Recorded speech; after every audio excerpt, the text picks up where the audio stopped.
Salut et bienvenue sur cette chaîne. Dans cette vidéo, nous allons voir comment récupérer les données d'un disque dur endommagé en 5 minutes.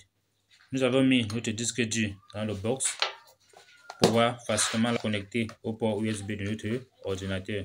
Veuillez vous abonner et rester jusqu'à la fin pour suivre toutes les étapes de récupération des données d'un disque dur endommagé. On se prend dans un instant.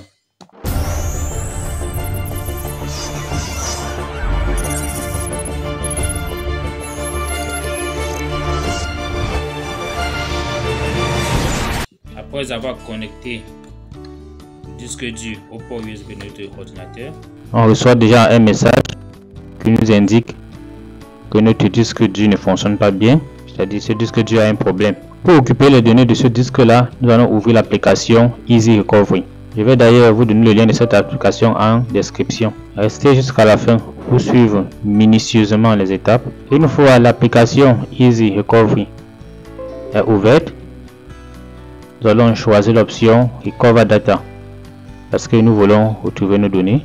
Après avoir choisi l'option Recover Data, nous devons ici choisir le fichier que nous voulons récupérer les données. Ça peut être les vidéos, ça peut être les audios. Si nous voulons récupérer rien que les audios, nous devons donc décocher là et récupérer rien que les audios et puis aller sur suivant.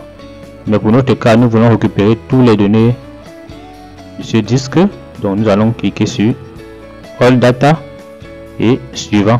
Ici, notre disque avait été partitionné en 3 partitions. Nous devons choisir la partition sur laquelle nous voulons retrouver les données.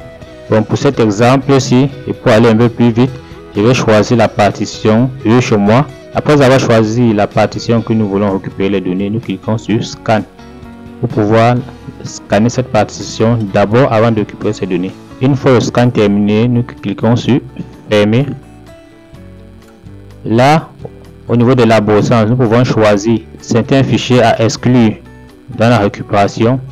Au niveau de la liste aussi des éléments supprimés, ça nous demande si nous voulons inclure les éléments qui avaient été supprimés dans le disque. Si c'est le cas, nous laissons cocher là. C'est sympa. Si je ne veux pas que ces éléments qui avaient été supprimés apparaissent, je vais tout simplement décocher. Et si tout va bien pour tous les autres fichiers, on clique tout simplement sur Recover. Après avoir cliqué sur Recover, on a la possibilité de choisir la destination où sera stocké nos fichiers. Donc nous allons cliquer sur Browse. Pour le cas, je veux mettre au bureau. Donc je suis la destination. Pour cette occasion, je vais créer un dossier au bureau qui s'appelle Data Recovery. Data Recovery. C'est dans ce dossier que je vais stocker mes données.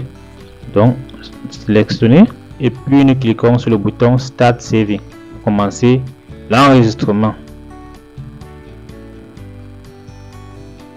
Une fois l'enregistrement terminé, et c'est fini, nos données se trouvent dans le dossier Data Recovery. Merci d'être resté jusqu'à la fin. Nous vous donnons rendez-vous dans l'une de nos prochaines vidéos. Veuillez vous abonner si ce n'est pas encore fait et à très bientôt.